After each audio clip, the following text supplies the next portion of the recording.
Hello, Math 10 student. In this video, I will make a summary of what you have learned from the video lesson from the StudyForge website. So far you learn about the linear relation or linear function. So linear means straight line. So how do we draw the straight line? How many points we can connect to make a straight line? So if you have these points randomly, and if they are the and it is the linear, then of course when you connect them, it will give you a straight line. Now, if your point is not give you a connection in the way of straight line, it could be a curve like that. But the lesson we learned in this video and in this unit, we're talking about the straight line. This is a quadratic relation, which is you will learn it in the future in Math 11. But at this Math 10, we focus to the first function. Now, obviously, if you want to create a straight line, you can connect many points and form a line. But the minimum, if the question asks you how many points you need to form a line, then your answer will be 2 points. So if you create 2 points, obviously when you connect it, it will be straight. And if I connect another 2 points here, then when I draw it, connect these 2 points, I form another straight line.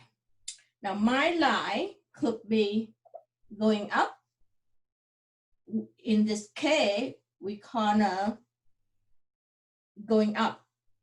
In this case, we call the lines going down, right? So remember, of course, the line is, you can extend the line forever, right? So the arrow should be both sides like that to indicate that you can extend this line this way. You also can extend this way. However, for convenience, we don't want to show you 2 arrows because we want to show you the direction of the line. So if the direction of the line is going up like this, right? Then we have this line have a positive slope. Positive slope. And from now, I will put the plus sign stand for positive. So if the line going up like this, you see the positive slope again. And the slope we use in mathematical notation, we use M letter, and it's not capital, it's just the regular M, small m, okay? So this M stands for the slope. Now, if you see the line going up in this direction, it have a positive slope. The line has positive slope.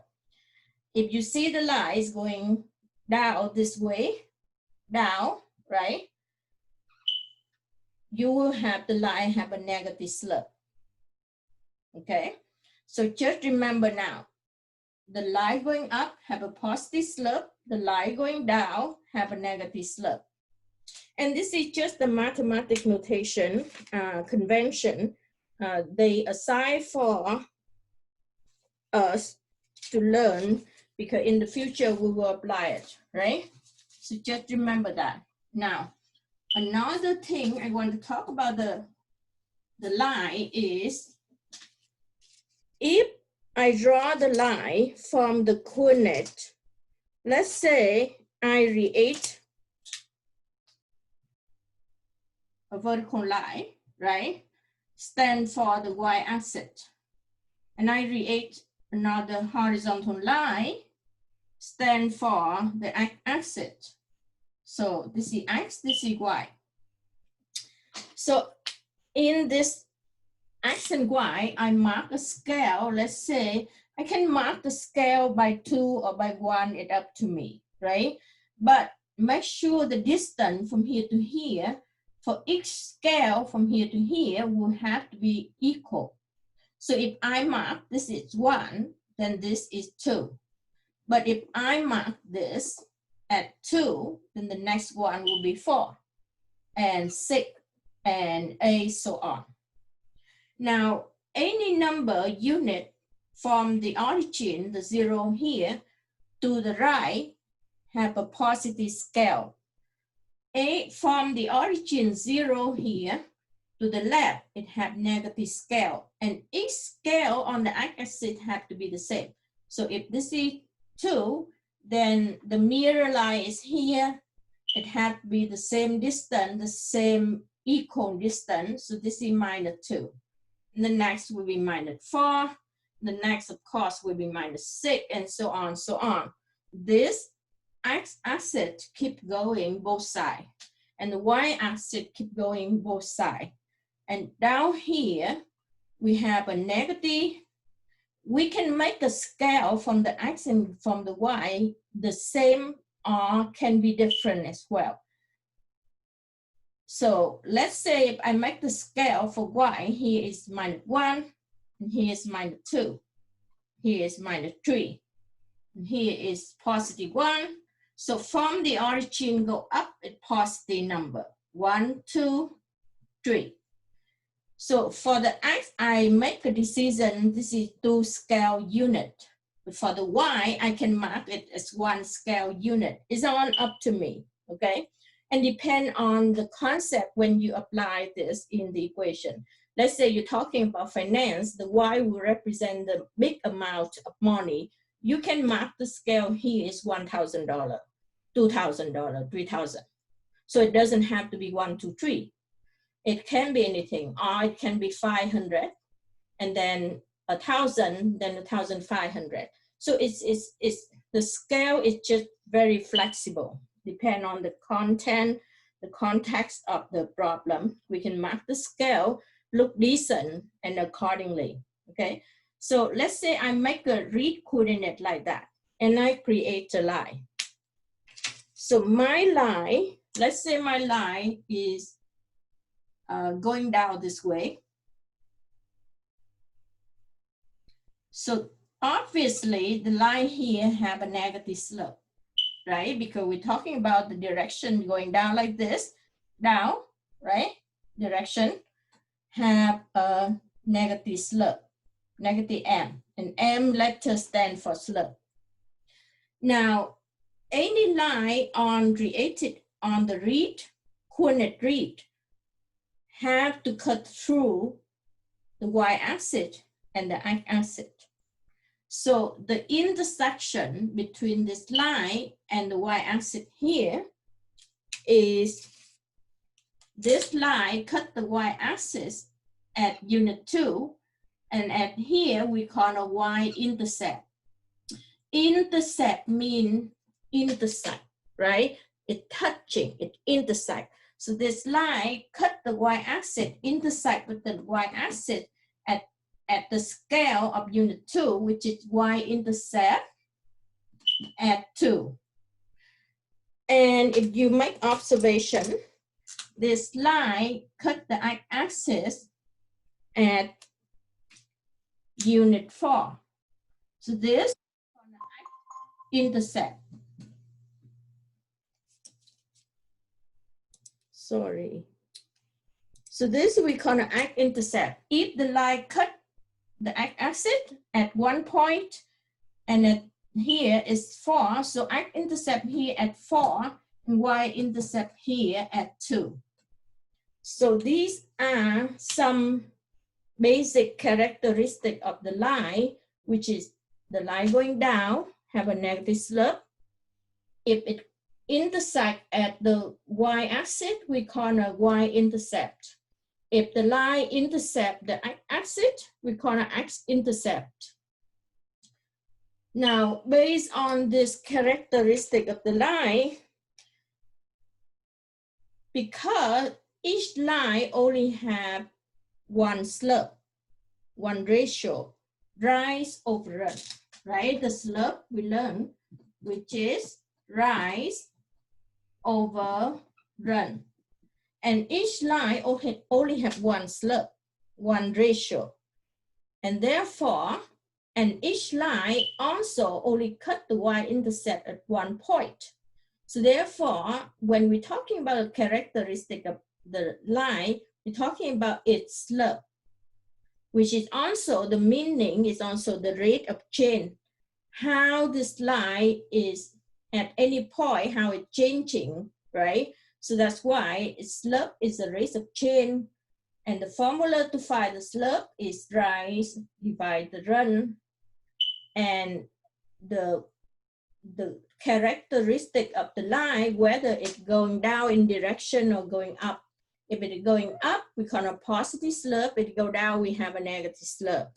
Also, a line will cut the y-axis at one point, we call a y-intercept.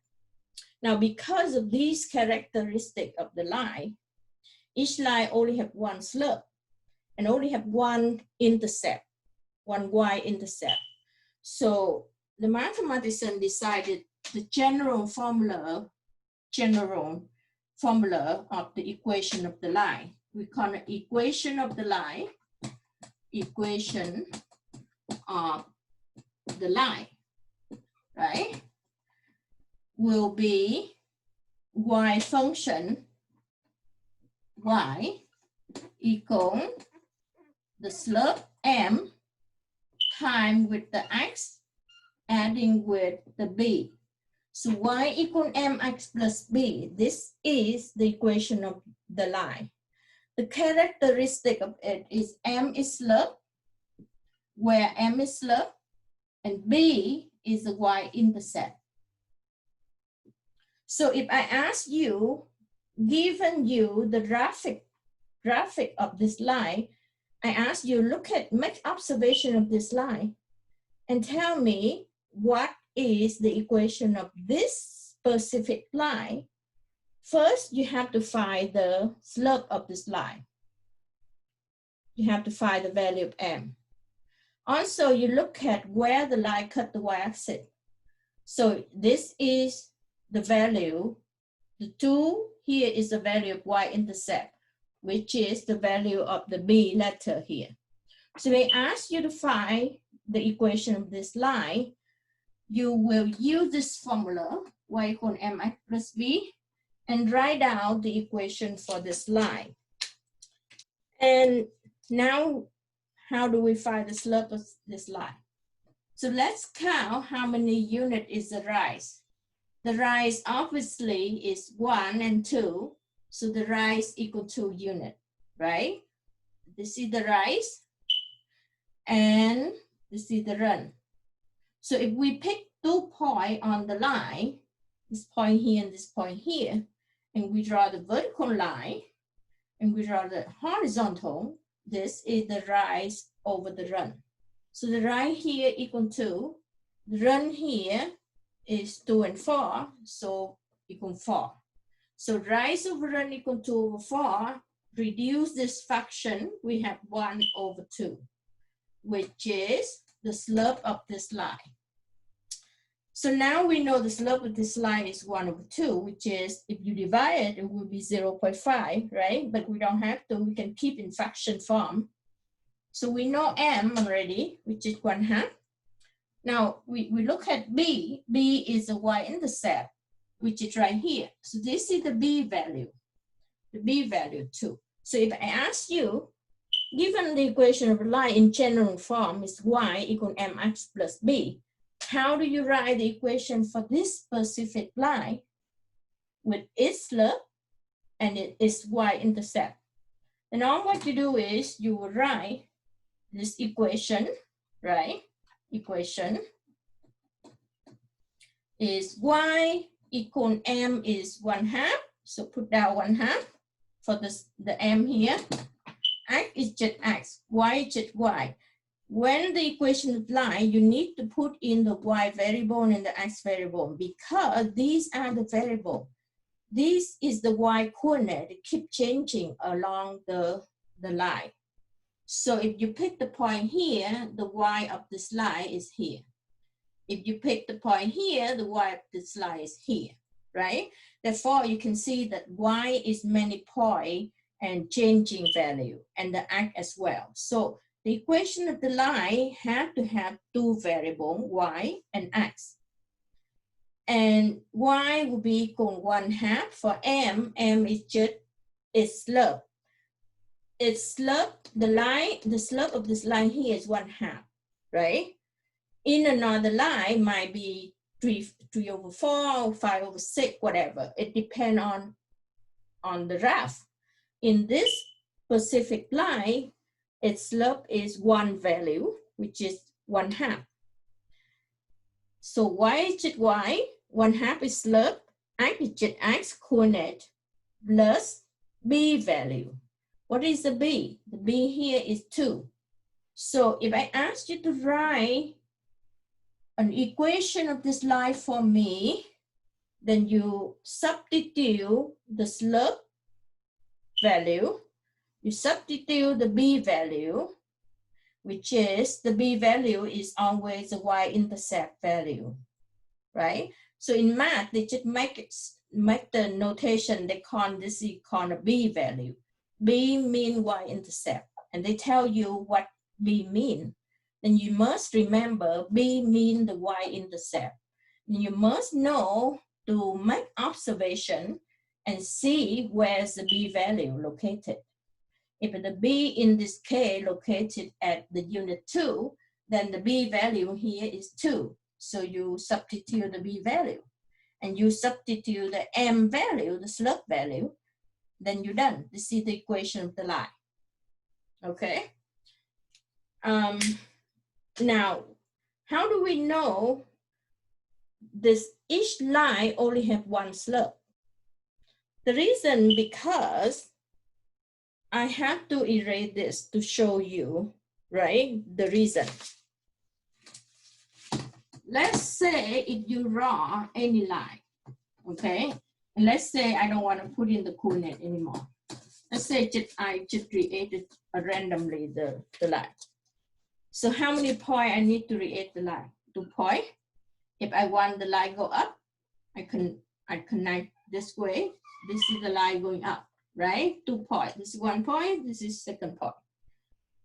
To find the slope of this line, you draw a vertical line from the point here. You draw a vertical line, right?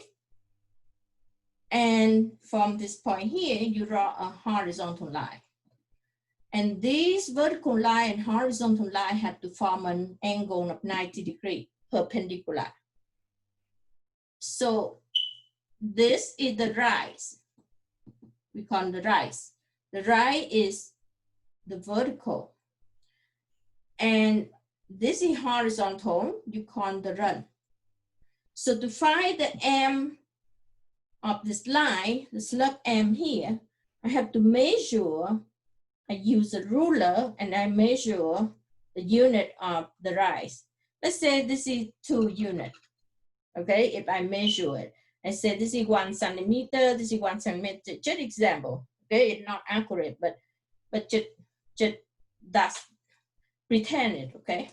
Now I'm gonna mark this is 1, 2, 3 unit. So the run here have 3 units. And it could be centimeter or millimeter or whatever. The rise here have 2 units. So I call it units. If I don't want to specify centimeter or millimeter or decimeter or whatever, unit, right? I just say unit. This is 2 units, this is 3 units. So from this dry and run, you count it. If it's graphic, you can count it. You can visualize by your eyes and you can count it. You say the slope of this line equal rise over run. That's the formula, which is you substitute the rise is 2 units and you substitute the run is 3. So this slope have a value of 2/3. are the same like 0.666 repeated if you divide it. These values are the same, right? This is in decimal, this is in fraction, but this is just one slope. Now, the question is, how do we know it only have one slope like this? What if I pick another 2 points, okay? Let's say if I pick the point here, and I extend this line, and I pick the point here. Then I draw the rise, and I also draw the run. I measure the slope again. Let's say this is 1, 2, 3. Let's make it like a 4 unit here, right? 1, 2, 3. 1, 2, 3, 4. So the rise here, because I make a bigger triangle, right? I draw a longer rise and I draw a longer run. So it's still the rise and the run. When I divide it, you see 4 for the rise and the run here, 1, 2, 3, 4, 5, 6. So the run here is 6. So I say this slope have a longer rise and have a longer run. So the value is 4/6. Is this 4/6 equal to over 3? Obviously, in fraction, if you divide both numerator and denominator by the same number, you reduce the low fraction, you do get 2/3. So that's why each line only have one slope. It's 2/3. Doesn't matter, you extend the rise and you extend the run, you make the triangle bigger, you make the rise longer, you make the run longer, but you have to reduce the ratio to the lowest fraction and you end up with the same value. And therefore, regardless, any point you pick on the line, you can pick these 2 points or you can pick these 2 points. When you draw one rise and you draw one run, you measure it, there's only one value of the slope. If you extend the rise longer, you also have to extend the run longer to form a triangle. And therefore, the ratio, the number might be changed. You have 4/6 instead of 2/3 when you draw a red triangle, right? If a blue triangle here, you have 2/3, but if you extend and you make 4/6, but remember the ratio you can reduce to low fraction and you end up with the same ratio. And therefore, each line here doesn't matter how many points you pick on the line, you draw, you create a different rise, different run. At the end, you reduce the low fraction, you should have one ratio only. And that's why each line only have one slope. And you can see that obviously like that. That's how I try to explain to you, okay? So just remember, from the unit study workforce you learn, you should always remember the concept, which is the general equation of the line is y equal mx plus b, where y is just any y coordinate on the line, okay? And x is just any x coordinate. M is slope, and each line only have one slope. B is the y-intercept, and if you put this line into the coordinate grid, you get the y-intercept because the line only cut the y-axis at one point. And we call that point is a B, which is the y-intercept. So each line only have one slope, only have one y-intercept, and that's why this equation represents the characteristic of the line. And you can write out the equation if you know the slope and if you know the y-intercept, okay? So that's everything very much I summarize in this video for you to remember the line going up have a positive slope, the line going down have a negative slope, the formula to find the rise, the slope is rise over run. And if it graphically, you can measure using the ruler, you can measure how many units for the rise, how many units for the run by pick up any 2 points on the line and form a rise and form a run like a triangle, right? This triangle will be decided the slope of the line. And doesn't matter, as I said, doesn't matter where is the point you pick it up when you draw the rise over run. Each line only have one slope. Doesn't matter the big triangle or small triangle in this case. You see that, right? So remember how to find the slope of the line graphically. You pick 2 points on the line, you draw a vertical line, you corner rise. From the second point, you draw a horizontal. These 2 rise and run form a 90-degree angle, like a dry triangle. And you measure slope by the rise divided by the run, and that is the slope of any lines, okay? So we done this video, but I'm going to talk about the second video, which is instead of finding the slope of the line using graphical image like this and measure the rise and run. In the next video I'm talking about, you also can find the slope of the line using the formula from the coordinate formula. And that will be in the second video, okay? So I'm going to end this video here and we will give you a second summary. All of these are the important thing about the line you need to know. I'm going to end the video here.